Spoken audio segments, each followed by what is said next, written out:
Quem é Lula? Eis aqui a trilogia sobre a história de sua vida e de suas corrupções, é claro. Eixo Visão Libertária, sua fonte de informações descentralizadas e distribuídas. Todo brasileiro que não mora embaixo de uma pedra sabe quem é Lula. Um dos mais ilustres personagens da sociedade brasileira, o ex-presidente ainda é cultuado por boa parte dos cidadãos, mesmo os que não se identificam e os que não sabem o que é ser de esquerda e o que é socialismo. Aqui iremos contar a história do Lula, sem nos aprofundarmos tanto nas questões libertárias, para que este vídeo circule também entre os conservadores e bolsonaristas, e com isso eles possam compartilhá-lo com pessoas inocentes que apoiam Lula sem conhecer seu verdadeiro potencial ofensivo. É necessário que todos entendam a história dessa entidade que, graças ao STF, participará das eleições presidenciais de 2022. Tendo como nome de batismo Luiz Inácio da Silva, Lula nasceu em 1945, em Caetés, cidade pobre do interior de Pernambuco. Lula é o 7º dos 8 filhos de Aristides Inácio da Silva e de Eurídice Ferreira de Melo, um casal de lavradores analfabetos e pobres. Faltando poucos dias para sua mãe dar à luz, o pai de Lula fugiu para Santos, em São Paulo, para tentar arrumar algum trabalho melhor, levando consigo a prima de Eurídice. Quando Lula tinha 7 anos, Dona Eurídice decidiu ir com todos os filhos até Santos, com o objetivo de reencontrar o marido. Após 13 dias de viagem em cima de uma carroça puxada por um carro, Eurídice chegou em Santos e descobriu que seu marido havia formado uma segunda família com sua prima. Aristides teve mais 10 filhos com a prima de Eurídice. Pois é, traição é recorrente no sangue dos Lula. Eurídice teve de morar na casa de seu ex-marido junto da nova família dele. Ainda aos 7 anos, Lula trabalhava vendendo laranjas. Aos 12, já em São Paulo, trabalhava em uma tinturaria. Durante o mesmo período, também trabalhou como engraxate e auxiliar de escritório. Aos 14 anos, começou a trabalhar nos Armazéns Gerais Colúmbia, onde teve a carteira de trabalho assinada pela primeira vez, permanecendo ali por 6 meses. Aos 16 anos, foi aluno no curso de tornearia mecânica no Senai. Com essa idade, ele se viu obrigado a deixar a escola para trabalhar em uma siderúrgica que produzia parafusos. Foi lá que, aos 19 anos, Lula esmagou seu dedo em um torno mecânico. Seu patrão o levou ao médico e lhe deu 350 mil cruzeiros de indenização. Aos 21 anos, Lula foi admitido nas Indústrias Vilares, uma grande empresa metalúrgica de São Bernardo do Campo, no ABC Paulista. Aos 24, ele se filiou ao Sindicato de Metalúrgicos sob influência de seu irmão comunista. Aos 27, passou a trabalhar exclusivamente dentro do sindicato e, aos 30 anos, foi eleito presidente do mesmo. No final dos anos 70, Lula ficou um curto período preso por fazer greves sindicais, pedindo reajuste dos salários acima da inflação. Durante o movimento grevista, a ideia de fundar um partido representante dos trabalhadores amadureceu e, em 1980, Lula juntou-se a sindicalistas, intelectuais, representantes dos movimentos sociais e católicos comunistas militantes da teologia da libertação. Tudo isso para formar o Partido dos Trabalhadores, do qual foi o primeiro presidente. Em 1983, alterou judicialmente seu nome de Luiz Inácio da Silva para Luiz Inácio Lula da Silva, visando usá-lo em pleitos eleitorais futuros, pois a legislação vigente proibia o uso de apelidos pelos candidatos. Em 1986, foi eleito deputado federal e participou da elaboração da Constituição. Foi favorável a propostas como a limitação do direito de propriedade privada, o aborto e a estatização do sistema financeiro. Em 1988, Lula concorreu à presidência, mas perdeu para Collor, candidato que recebeu apoio amplo dos meios de comunicação e corporativistas. Em 1990, Lula, com a ajuda do ditador cubano Fidel Castro, fundou o Foro de São Paulo, um encontro entre grupos e partidos de esquerda da América Latina com o objetivo de criar união e lideranças socialistas no continente. Oriente. O objetivo desse encontro era organizar a esquerda após o fim da União Soviética. Por um momento, todos os presidentes da América Latina eram líderes treinados no Foro de São Paulo. Se você quiser entender melhor o que é o socialismo, assista aos incríveis vídeos Meritocracia Existe e Por que o cálculo econômico é impossível no socialismo? Ambos estão disponíveis no canal Ancapsu Classic. Lula participou das campanhas presidenciais de 1994 e 98, mas perdeu em todas para o ex-ministro da Fazenda, Fernando Henrique Cardoso, que anteriormente havia resolvido o problema da hiperinflação com um plano real, à medida que Lula e o PT eram contrários. No governo FHC, o presidente fez as maiores privatizações da história do Brasil e Lula foi contrário a todas as medidas. Uma delas foi a privatização da Telebrás, a estatal da rede telefônica. FHC não foi de fato um liberal, apenas fez as privatizações necessárias para poder governar sem as fragilidades de possíveis crises. Ele até criou a Anatel para regular e cartelizar o serviço telefônico. Mas mesmo assim, a sua privatização foi muito benéfica para a sociedade brasileira. Mesmo com pouca concorrência, a que houve conseguiu baratear o serviço final. Antes da privatização, era necessário entrar em uma lista de espera de 2 a 5 anos para adquirir uma linha telefônica, pagando antecipadamente quase R$ 1.200. Quem quisesse uma linha com instalação imediata, precisava comprar de particulares, que chegavam a cobrar o preço de um automóvel por um telefone.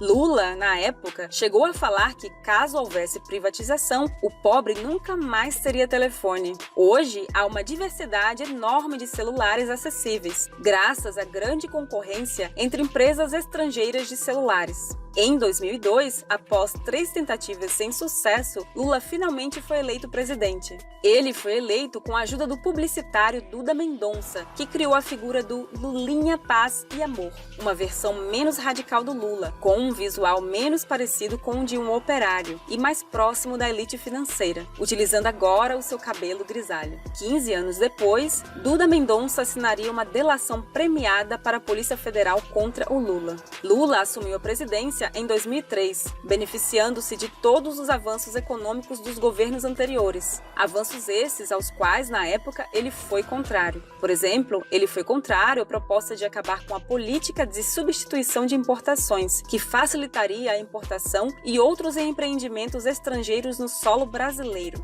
Lula teve de fazer indicações de economistas conservadores e liberais, como Henrique Meirelles, em órgãos públicos importantes. Essas indicações tinham como objetivo acalmar a fuga de capitais e a desvalorização do real, eventos que estavam acontecendo no começo do seu governo. Prometeu, assim, não atrapalhar esses economistas para não causar instabilidade financeira por uma possível socialização dos meios de produção. Além do ambiente propício para negócios, o Brasil lucrou muito. Nessa época, graças à sua aliança com países do bloco que viria a ser o BRICS, o Brasil passou a ter a China como sua principal parceira comercial para vender produtos como soja, minérios, café, petróleo, entre outras commodities. Há muitas teorias de que se Lula tivesse sido eleito presidente em 89, provavelmente ele não seria tão popular hoje, visto que não teria todo o ambiente favorável para seu governo trazer tanto crescimento. Até 2002, o dólar vinha em uma subida inabalável. Em 2003, no entanto, o dólar começou a cair após os Estados Unidos começarem a guerrear no Oriente Médio, em sua caçada contra Saddam Hussein. De 2003 a 2011, houve um declínio do dólar em relação às principais moedas do mundo. Com certeza, os gastos governamentais dos Estados Unidos foram mais um dos vários fatores externos que, somados, ajudaram Lula. Como todos os líderes populistas, Lula utilizou esse ambiente de avanço da riqueza para aumentar programas populistas, endeusando o culto à sua imagem por meio de dinheiro de impostos. Ele pegou o programa Bolsa Escola, criado no governo FHC, e mudou o nome, passando a se chamar Bolsa Família. Ele também se apropriou do Programa Comunitário Solidário do FHC e renomeou como Programa Fome Zero. Ainda há pessoas inocentes que acreditam que saíram da pobreza graças ao Lula e, por isso, o endeusam. É preciso entender que é impossível o governo criar riquezas. O que cria a riqueza, de fato,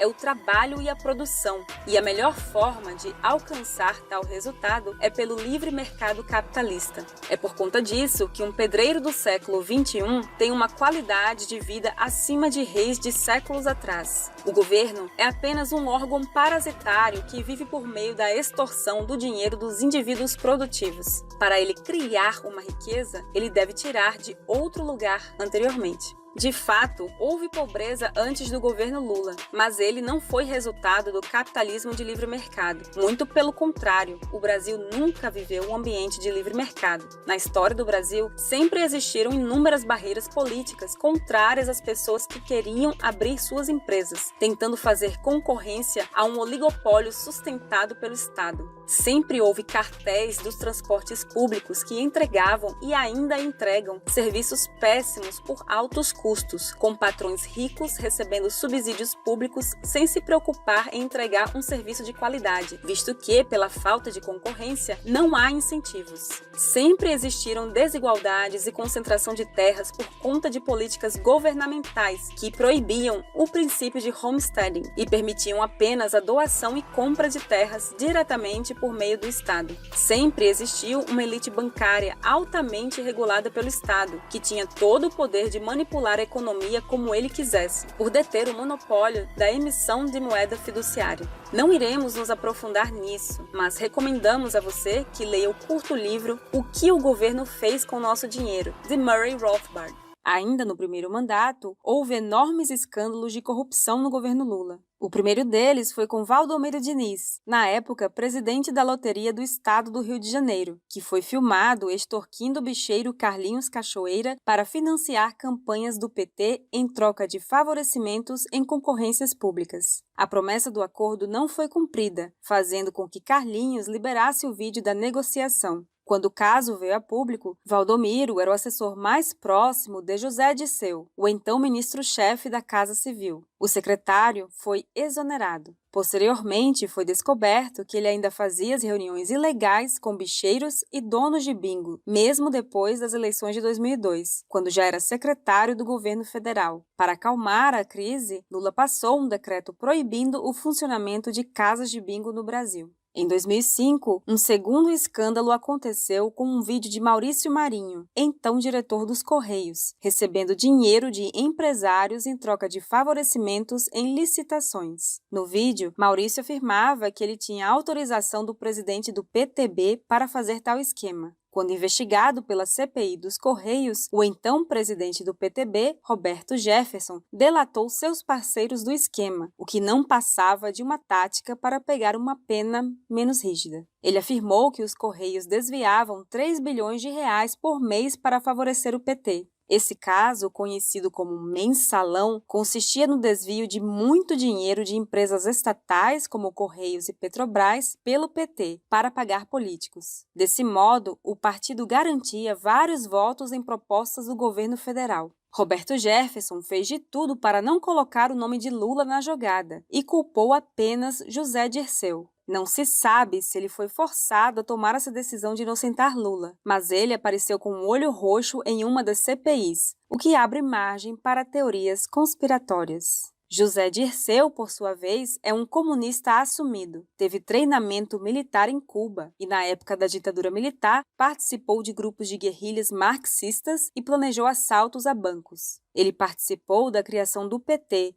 sendo presidente do partido de 1995 a 2002, e provavelmente seria o escolhido para suceder Lula na presidência do Brasil, mas acabou tendo uma importância maior para o PT, servindo de escudo nas acusações do mensalão. Tudo isso não passou de uma manobra para impedir que algo atingisse Lula. Ele aceitou ser responsabilizado por todo o esquema de corrupção e teve seu mandato cassado, foi preso por corrupção ativa e depois solto pelo STF. Dilma Rousseff assumiu o cargo de ministra da Casa Civil e também o papel de futura sucessora do ex-presidente. Em meio ao mensalão, Adalberto Vieira, assessor de um dos deputados do PT, foi preso no aeroporto com R$ 200 mil em uma maleta e mais 100 mil na cueca. Havia previsões de que Lula venceria a reeleição ainda no primeiro turno, em 2006, mas toda a corrupção em que seu partido esteve envolvido tornou a disputa mais acirrada. Lula venceu no segundo turno, porém perdendo em vários estados do Sul e do Sudeste. Um dos presos do caso do Mensalão foi o rico publicitário Marcos Valério, que se negou a responder qualquer pergunta que vinculasse Lula ao Mensalão. Entretanto, em 2012, ele afirmou que Lula sabia sim do esquema de corrupção, mas, na época, Valério recebeu 200 milhões de reais para ficar de bico calado. Ele fez isso como tentativa de delação premiada, mas já era tarde. Lula não podia mais ser incluído no processo e Marcos Valério ainda está em regime semiaberto.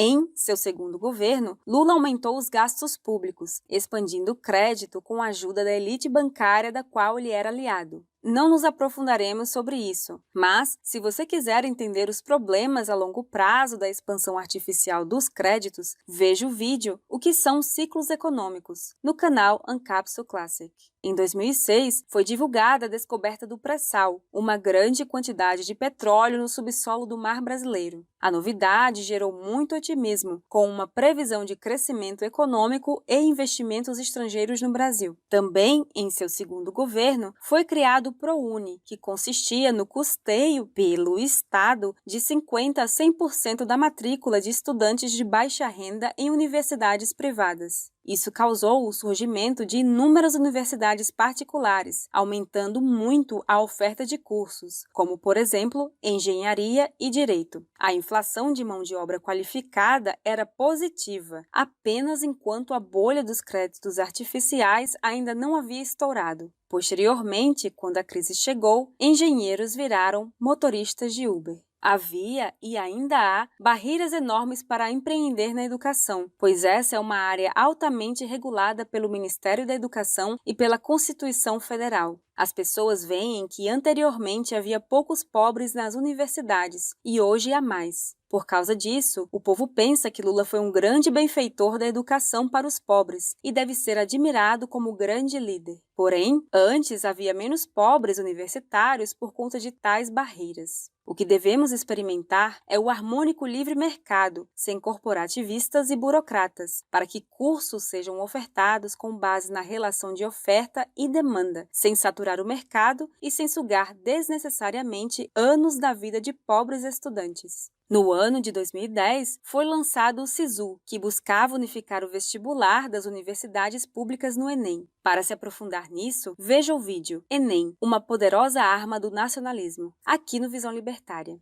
Todos os grandes nomes cotados pelo Lula para serem o seu sucessor, como Antônio Palocci e José Dirceu, estavam com uma má imagem pública por suas ligações à corrupção. Então, Lula teve de escolher Dilma como sucessora para a eleição de 2010. Ela era ex-guerrilheira comunista nos tempos da ditadura e era um fantoche perfeito para fazer o terceiro mandato lulista, sendo eleita com 56% dos votos. A eleição teve a ajuda de grandes corporativistas, como a Odebrecht. Em 2016, a empresa de construção e engenharia confessou e provou que foi ela quem pagou os marqueteiros para a campanha de Dilma, de forma escondida por meio de bancos suíços, a fim de receber favorecimentos em licitações para eliminar a concorrência por meio do governo. Os marqueteiros João Santana e Mônica Moura afirmaram à polícia, em delação premiada, que Lula sabia do ocorrido. Caso você não saiba, a delação premiada se trata do acusado receber uma punição mais leve caso ele contribua com a investigação e dê provas para a polícia prender outros bandidos. A Odebrecht não tinha uma atração pessoal pelo PT, pois ela pagava e subornava políticos de inúmeros partidos em inúmeros países. Ela pagou também 23 milhões de reais para José Serra, do PSDB, na campanha presidencial de 2010.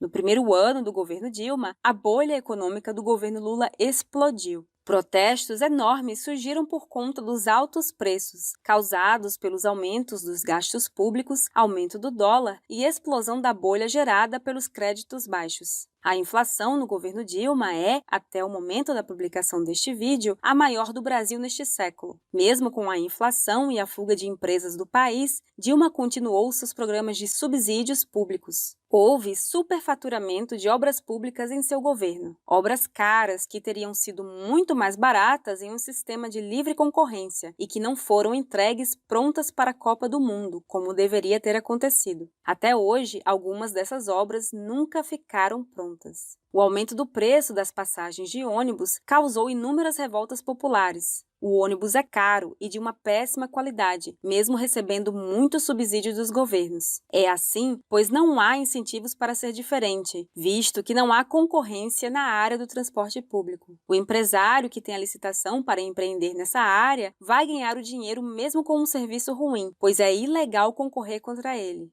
O incentivo para melhorar por meio de pressão da concorrência, sem dúvidas, é um dos motores das tomadas de decisões dos empresários, e isso desaparece no sistema burocratizado que há hoje. A Operação Lava Jato.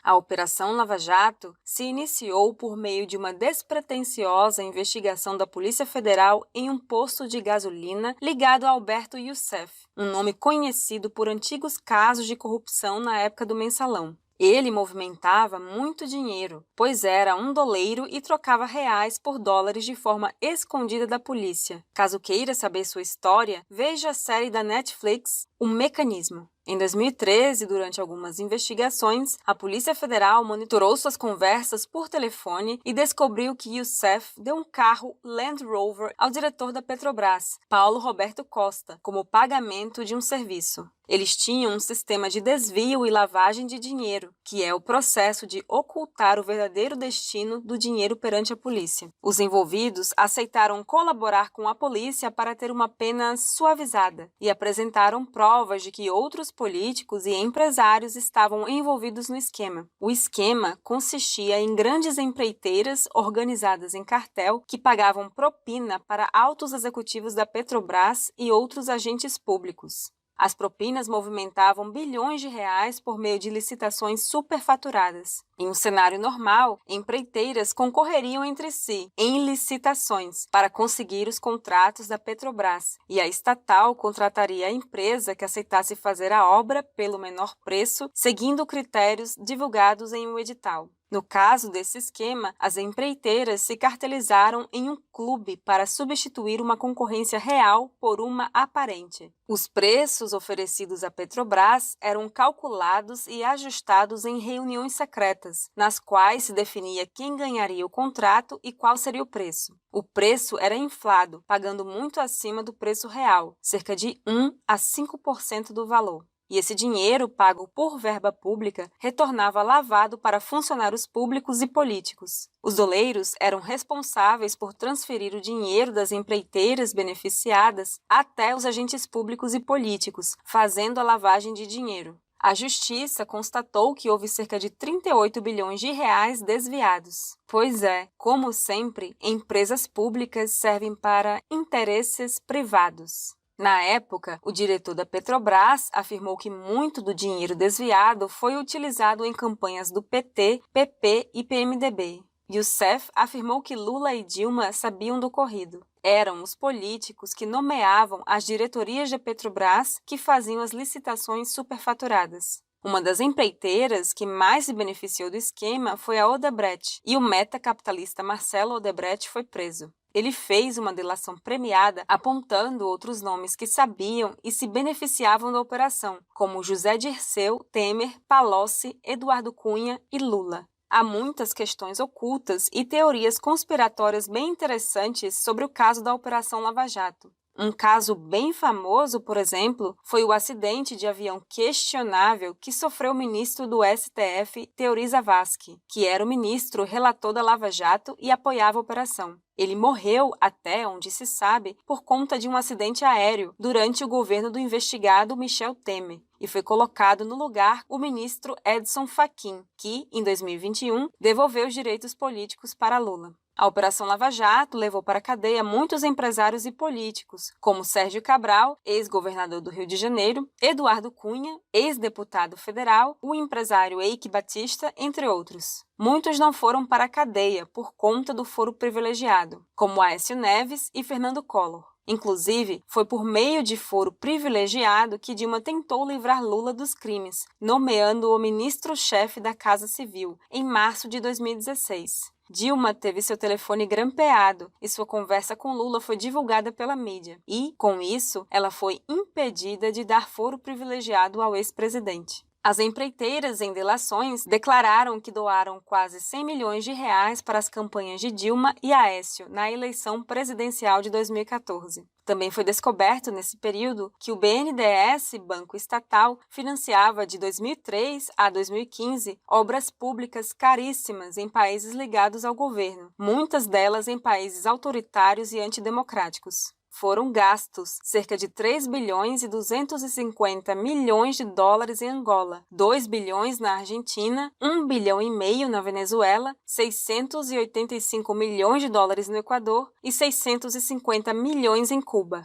Todos esses países eram governados por membros do Grupo Socialista Foro de São Paulo. Além disso, outra forma de ajudar as ditaduras aliadas foi, no governo Dilma, por meio do programa Mais Médicos, em que médicos cubanos vinham trabalhar no Brasil. 70% do que eles ganhavam eram descontados do salário e iam diretamente para Cuba. Em abril de 2018, Lula foi condenado a 9 anos de prisão e foi preso por corrupção passiva e lavagem de dinheiro. Segundo investigações e delações, Lula recebeu um apartamento triplex no Guarujá como propina da empreiteira OAS e um sítio em Atibaia como propina da OAS e Odebrecht. No documento de posse das propriedades não aparece o nome de Lula, pois, obviamente, ele fez ocultação de patrimônio para não levantar suspeitas, e as propriedades continuaram em nome da OAS. Foi utilizado como prova o depoimento do ex-presidente da OAS, Léo Pinheiro, que afirmou ter se encontrado com Lula em Guarujá para falar da reforma do triplex.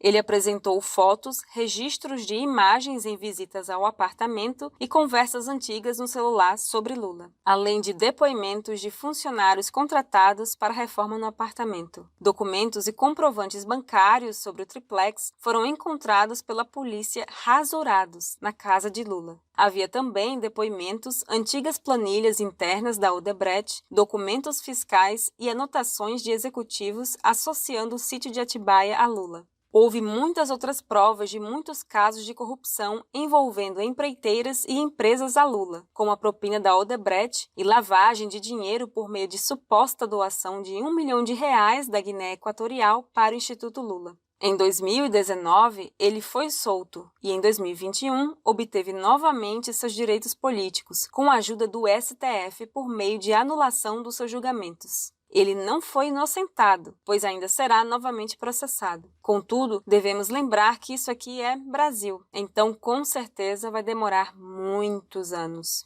Lula é uma figura complexa, pois consegue caminhar entre a classe operária e os corporativistas bilionários. Ele consegue estar associado ao MST e, ao mesmo tempo, a latifundiários. Ao mesmo tempo em que se associa aos metacapitalistas, ele financia e ajuda outras ditaduras socialistas da América Latina. Ele é, em partes, parecido com o sistema de socialismo de mercado da China. Ele foi um homem de sorte, pois foi eleito presidente quando o Brasil estava crescendo. Ele se beneficiou no momento em que China e outras nações começaram a comercializar com o nosso país e no momento em que o dólar caía por eventos externos. Usou do crescimento e da expansão de crédito para impulsionar seus programas populistas e saiu da presidência um pouco antes da bolha, ocasionada por suas ações, explodir. Infelizmente, até hoje, o pobre ainda enxerga o burocrata que o explora como um líder honesto. Para finalizarmos, temos uma dica. Independente do resultado das eleições de 2022, não legitime a democracia. Estude economia da escola austríaca, use Bitcoin e defenda o separatismo. Apenas a lei de propriedade privada pode cessar os intermináveis conflitos populistas e destrutivos que ocorrem em cima da propriedade alheia. Obrigado por sua audiência. Este artigo foi sugerido e escrito por Nathan Magnus, revisado por Paulo Almeida e narrado por Baby Yoda. Se você gosta do nosso conteúdo, inscreva-se no canal e clique no ícone de campainha para não perder os próximos vídeos. Se você quiser contribuir com o canal e sugerir uma pauta, vá ao nosso site visãolibertaria.com. Até a próxima!